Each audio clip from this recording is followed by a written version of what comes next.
Assalamualaikum warahmatullahi wabarakatuh. Dalam kesempatan kali ini, saya dan teman-teman akan membahas suatu kasus sengketa antara Indonesia dan Malaysia atas Pulau Sipadan dan Pulau Ligitan. Adapun tugas ini untuk memenuhi tugas mata kuliah Hukum Internasional yang diampu oleh Bapak Ibnu Mardianto. Berikut adalah nama-nama kelompok kami. Yang pertama, saya sendiri, Bagus Aji Nusantara. Saya Muhammad Rafli Siapamudi. Saya Rizal Sakti. Dan saya Faisal Rahman Maulana. Pertama, membahas tentang sejarah Pulau Sipadan dan Ligitan tidak terlepas dari sebuah konvensi yang diadakan pada waktu masa kolonial Belanda dan Inggris. Pada waktu kolonial Belanda dan Inggris, itu sudah ada sebuah konvensi yang menentukan batas wilayah dari masing-masing negara, yaitu pada konvensi 1891.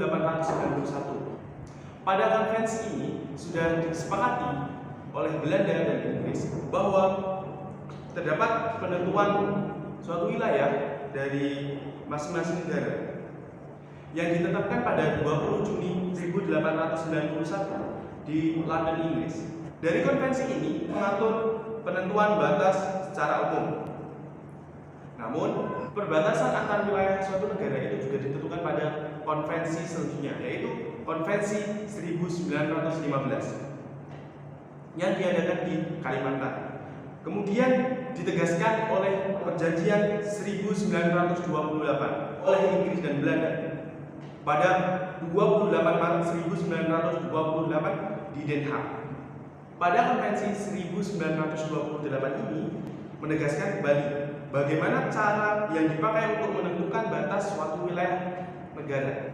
Namun, dalam 3 konvensi ini belum diputuskan bahwa Pulau Sipadan dan Ligitan ini memasuki wilayah Indonesia ataupun Malaysia. Maka dari itu, timbullah suatu permasalahan sengketa antara Indonesia dan Malaysia. Perlu kita ketahui bahwa kasus ini mulai mencuat pada tahun 1969. Pada tahun ini diadakanlah perbincangan tim teknis landas komitmen dari kedua negara yang membicarakan tentang batas dasar laut.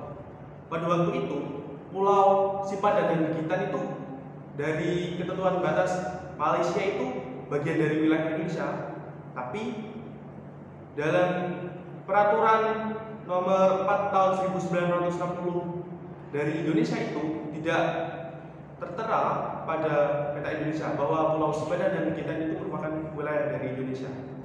Dari perdebatan itu terbitlah lagi sebuah konflik dari kedua negara ini. Pada tahun 1992 ada pejabat tinggi dari kedua negara ini yang sepakat menyelesaikan masalah negara ini dengan cara bilateral, yang mendapat kesepakatan bahwa perlunya dibentuk komisi bersama yang disebut dengan Joint Commission atau JC dan Joint Working Groups atau JWC. Namun dari kesepakatan JC dan JWG ini tidak mendapatkan hasil yang maksimal. Lalu diadakanlah pertemuan oleh Presiden Soeharto pada waktu itu dan Presiden Mahathir pada tanggal 6 sampai 7 Oktober 1996. Dari pertemuan Pak Soeharto dan Pak Mahathir itu terbitlah sebuah persetujuan rekomendasi wakil khusus pada 31 Mei 1997. Untuk bagian saya yang akan kami presentasikan yaitu bagian kedua, ketentuan batas dari Indonesia dan Malaysia. Ketentuan batas dari masing-masing negara atas Pulau Sipadan dan Ligitan. Pulau Sipadan dan Ligitan merupakan 2 pulau dari rangkaian kepulauan yang terletak di Selat Makassar, perbatasan antara Kalimantan Timur dan Sabah atau Malaysia Timur. Pulau Sipadan memiliki luas 50.000 meter persegi dan dengan luas 10,4 hektar. Terletak 15 mil laut sekitar 24 km dari pantai Sabah, Malaysia, dan 40 mil laut sekitar 64 km dari pantai Pulau Sebatik, Indonesia. Pulau Ligitan merupakan gugus pulau karang seluas 18.000 meter persegi dan luas 7,9 hektar. yang terletak 21 mil laut, 34 km dari pantai daratan Sabah, dan 57,6 mil 93 km dari pantai Pulau Sebatik di ujung timur laut Pulau Kalimantan Borneo. Ini luasnya 7,9 hektar.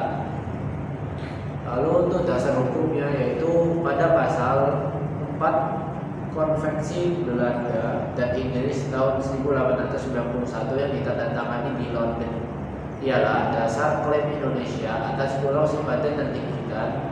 Di pasal tersebut menyatakan bahwa kedua negara itu setuju bahwa batas antara jajahan Belanda dan negara-negara yang dilindungi Inggris di pulau yang sama diukur dari titik 4 menit 10 detik lintang utara di pantai timur Kalimantan. Mulanya titik posisi landas di Pulau Sipadan dan Tinggitan merupakan dua pulau dari rangkaian kepulauan yang terletak di Selat Makassar di perbatasan antara Kalimantan Timur dan Sabah Malaysia Timur. Sehingga bisa diambil kesimpulan dari semua yang tadi barusan dipresentasikan, yaitu sehingga posisi pulau tersebut, Pulau Sipadan, tentu sangat signifikan dalam menambah zona-zona laut Indonesia yang notabene diukur dari garis pangkal kepulauan ini secara terpisah. Malaysia itu pun juga menggunakan argumentasi alternatif dengan merujuk pada sejumlah fakta yang menunjukkan adanya pengelolaan yang damai dan berkesinambungan yang dilakukan pemerintah kolonial Inggris dan juga Malaysia terhadap kedua pulau Nusantara. Jadi kedua negara ini saling sama mengakui bahwa Pulau Sipadan dan Tinggitan itu miliknya, karena juga mempunyai posisi untuk bisa menambah zona negara itu pun sendiri. Jadi bisa menambah luas negara dari semua salah satu pihak yang akan nanti dimenangkan di dalam mahkamah internasional. Kepulauan Sipadan adalah sebuah pulau di negara bagian Sabah, Malaysia. Letaknya tidak jauh dari Pulau Kalimantan atau Borneo di sebelah utara Tarakan, Kalimantan Utara. Pulau Sipadan memiliki luas 50.000 meter persegi dan terletak pada posisi 4 derajat 6 menit 20 detik sampai 4 derajat 7 menit 15 detik lintang utara dan 118 derajat 37 menit 50 detik sampai 118 derajat 38 menit 20 detik bujur timur. Di sekeliling pantai Pulau Sipadan sekarang ini dipasang patok-patok dari kayu ulin yang menghabiskan 4 meter kubik dengan jumlah 32 buah. Sedangkan Kepulauan Legitan adalah sebuah pulau di negara bagian Sabah, Malaysia. Pulau Legitan adalah gugusan karang yang pada saat air pasang surut luasnya hanya sekitar 120 meter persegi, dan apabila air laut pasang maka luas karang ini bisa memperbesar sampai mencapai 18.000 meter persegi. Pulau yang terletak 21 mil 34 km dari pantai daratan Sabah dan 57,6 mil atau 93 km dari pantai Pulau Sebatik di ujung timur laut Pulau Kalimantan atau Borneo ini memiliki luas 7,9 hektar dengan letak koordinat 49 lintang utara dan 11.853 bujur timur. Untuk mengantisipasi masuknya Pulau Sipadan dan Tinggitan yang terletak di Laut Sulawesi ke wilayah Indonesia, maka Malaysia membuat ancang-ancang dengan perluasan zona ekonomi eksklusif atau ZEE. Dengan mereklamasi gugusan karang pulau buatan ini dibangun 300 meter di utara dengan batas 4 derajat 10 menit lintang utara dan sekitar 3 mil laut di sebelah barat Pulau Sipadan. Malaysia menimbun gugusan karang pada area seluas hampir 3 hektar dan juga menanami bagian daratan dengan pohon-pohon kelapa berusia 4 sampai 6 tahun. Terdapat sekitar 10 pohon kelapa untuk mengkamuflase pulau buatan di karang tersebut. Sebuah bangunan besar Dan sebuah lagi bangunan yang diperkirakan sebagai pembangkit listrik juga didirikan guna pengerahan energi bagi kilang penyedot pasir dan lumpur yang diendapkan di atas kapal. Pemanfaatan gugusan karang Rhodes di bawah laut yang terletak pada koordinat 4 derajat 10,48 menit lintang utara dan 118 derajat 18,12 menit bujur timur itu menurut kalangan pemerintah Sabar di Kota Kinabalu karena ada kekhawatiran Malaysia sulit meyakinkan Mahkamah Internasional mengenai status pulau sengketa apabila kasus sipadan dan likitan dibawa atau dibicarakan di forum internasional. Sedangkan menurut pihak lain, Pulau Rhodes sebagai antisipasi pengawalan terhadap kapal penyelundup Indonesia yang memasuk rotan bagi kepentingan Sabah. Langkah penyelesaian sengketa kepemilikan Pulau Sipadan dan Pulau Ligitan. Penyelesaian sengketa kepemilikan Pulau Sipadan dan Pulau Ligitan dilakukan melalui Mahkamah Internasional. Jadi pada tanggal 17 Desember 2002 itu Mahkamah Internasional di Den Haag dengan suara 16-1 memutuskan bahwa kepemilikan Pulau Sipadan dan Pulau Ligitan yang dipertentangkan oleh Indonesia dan Malaysia sejak tahun 1969 dinyatakan sebagai wilayah Malaysia.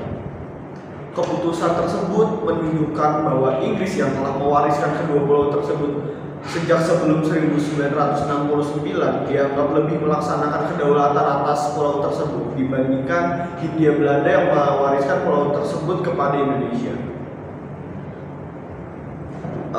Jadi kayak yang kita udah tahu barusan ya, bahwasannya yang lebih dulu itu pasti Inggris itu udah lebih dulu memakai pulau itu. Inggris juga udah lebih dulu mengembangkan pulau-pulau itu.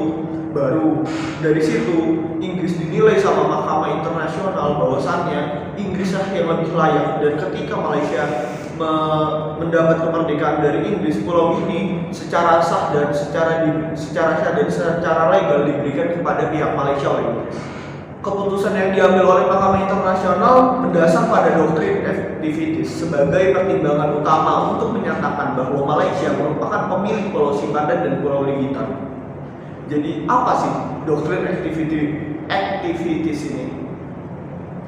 Mahkamah Internasional tidak mempertimbangkan tindakan-tindakan yang dilakukan baik Indonesia maupun Malaysia secara kritikal, kecuali apabila tindakan tersebut merupakan kelanjutan normal dari tindakan-tindakan sebelumnya dan bukan merupakan memperkuat posisi hukum para pihak.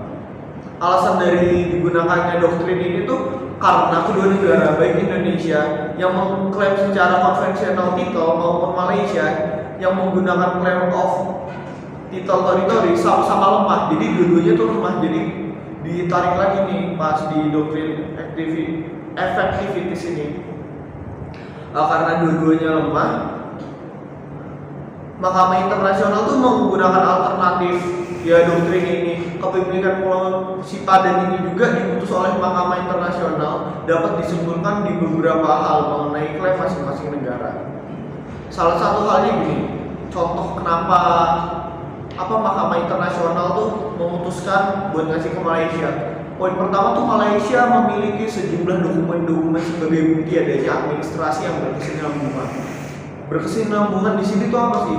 Jadi administrasi mereka tuh dari zaman Inggris sudah pakai pulau tersebut buat adanya aktivitas di situ lah. Terus Inggris juga terlihat dari beragam manifestasi yang baik bersifat administratif, legislatif maupun kuasi judisial. Beberapa tersebut kayak contohnya administratif nih. Kita punya pengutipan pajak terhadap sengketa pengumpulan telur penyu di Pulau Sipadan pada tahun 1930. Terus di Pulau Sipadan pun juga ada penangkapan penyu. Nah di situ juga ada tuh data-data penangkapan telur penyu dari tahun 1917. Yang ketiga juga kita punya penetapan Pulau Sipadan sebagai cagar burung atau bird sanctuaries. Di situ kan udah kayak nunjukin gitu bahwasannya bukti-bukti yang dimiliki Malaysia tuh jauh lebih kuat daripada Indonesia. Walaupun di sini gak untuk kemungkinan bahwasannya Indonesia di slide selanjutnya tuh Indonesia juga menunjukkan beberapa bukti sebagai dasar mengklaim Pulau Sipadan dan Ligitan sebagai bagian dari wilayah ini. Coba kalau misal kita tracking apa sih bukti Indonesia? Indonesia itu punya beberapa tindakan yang dilakukan sebagai bukti, antara lain survei kapal Masa sejak tahun 1903, patroli kapal 1921, patroli TNI Angkatan Laut serta kegiatan penangkapan ikan tradisional oleh nelayan RI di kawasan Pulau Sipadan dan Ligitan pada tahun 1960. Nah, kalau misalnya kita track back dari bukti-bukti ini, jelas bukti-bukti yang dipunyai Malaysia itu jauh lebih dulu gitu. Soalnya bukti-bukti yang kita ini cuma kayak kegiatan survei. Jadi kegiatan survei itu menurut Mahkamah Internasional nggak begitu kuat. Jadi nggak ada ikatan administratif ataupun questional yuridis. Tapi apakah Indonesia berhenti begitu saja? Enggak. Indonesia tuh ngasih bukti-bukti yang diajukan tersebut dinilai tidak menunjukkan itikat dan kemauan untuk bertindak sesuai dengan kapasitas negara. Bahkan Mahkamah Internasional menyatakan bahwa baik laporan komandan kapal X maupun dokumen-dokumen lain yang berhubungan dengan kegiatan survei dan patroli laut yang diajukan oleh Indonesia tidak menunjukkan adanya bukti bahwa Indonesia maupun Belanda menganggap Pulau Sipadan dan Ligitan serta laut di sekitar sebagai wilayah Indonesia. Jadi walaupun kita udah punya bukti-bukti yang cukup konkret yang seperti tadi, kita tetap kayak dianggap kurang gitu. Karena apa? Balik lagi kita cuma kayak survei, cuma penangkapan ikan dan lain-lain. Sementara bukti-bukti yang dipunya Malaysia itu jauh lebih kuat.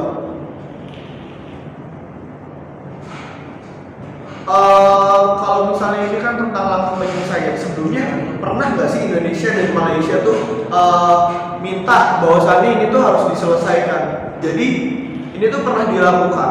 Indonesia dan Malaysia pernah melakukan beberapa langkah penyelesaian. Salah satunya pada tahun 1979. Malaysia diketahui menerbitkan peta yang mana kedua pulau sengketa tersebut dimasukkan ke dalam wilayahnya. Tapi pada tahun 1988 kedua negara menggunakan upaya diplomatik untuk menyelesaikan kasus sengketa ini. Pembicaraan mengenai status kepemilikan pulau sengketa ini mulai dilakukan pada Juni 1988 melalui pertemuan tingkat tinggi antara Presiden Soeharto dan Perdana Menteri Mahathir Muhammad di Yogyakarta. Perundingan tersebut menyelesaikan secara politis dan juga dijadikan oleh pejabat senior. Selain melalui pertemuan tersebut, Indonesia juga sebenarnya mencoba untuk menggunakan wakil khusus atau spesial representasi spesial untuk menyelesaikan masalah ini. Masing-masing wakil khusus itu dari Indonesia dan Malaysia adalah Mensendak Mordiono dan wakil Perdana Menteri Anwar Ibrahim. Kedua wakil khusus telah mengadakan pertemuan sebanyak 4 kali, 2 kali di Jakarta dan 2 kali lagi di Kuala Lumpur. Tapi apakah itu sudah selesai? Enggak. Setelah melakukan berbagai perundingan, tetap aja penyelesaian ini tuh selalu menemukan kebutuhan gitu loh. Jadi akhirnya pada tahun 1996 para wakil khusus merekomendasikan upaya penyelesaian sengketa mencermati kesulitan untuk memperoleh solusi politis yang dapat disepakati oleh kedua belah pihak, yaitu pihak yang dipandang berwibawa dan netral, yaitu Mahkamah Internasional. Keputusan Mahkamah Internasional yang tadi akhirnya Pulau Sipadan dan Ligitan ini walaupun sempat berselisih akhirnya diberikan kepada Malaysia dengan bukti-bukti yang jelas. Sebelum Mahkamah Internasional ada lagi nggak sih? Sebenarnya udah dicoba ke tingkat yang jauh lebih kecil, yaitu ASEAN. Di ASEAN sendiri, Malaysia itu selalu menolak gitu. Setiap mau ini diselesaikan di ASEAN. Karena apa? Malaysia merasa bahwasannya ketika ini diselesaikan di ASEAN, ada ketidaknetralan antar negara gitu. Beberapa negara mungkin akan lebih memihak Indonesia kepada Malaysia. Oleh karena itu, kita balik lagi ke pembahasan saya di awal, bahwasannya sengketa Pulau Sipadan dan Sipadan dan Ligitan ini akhirnya dimenangkan oleh Malaysia dengan doktrin efektivitas. Mungkin sekian penjelasan dari saya, kurang lebihnya mohon maaf. Wassalamualaikum warahmatullahi wabarakatuh.